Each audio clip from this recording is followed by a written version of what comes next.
one important thing for your table saw is to be sure that your blade is square. And the best way to do that is to take a square.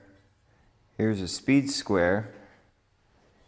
You can also use a combination square.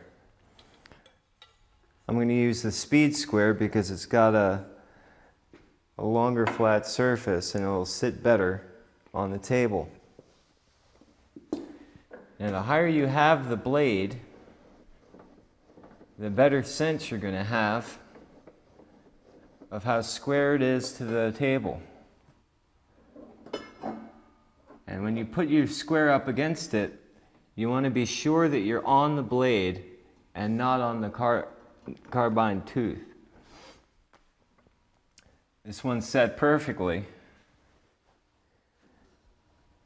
And we need a minor adjustment here so that when we go into the tilting, we'll be able to go by the graduations and have our angles perfect.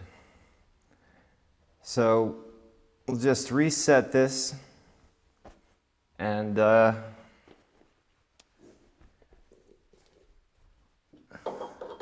we'll be good to go.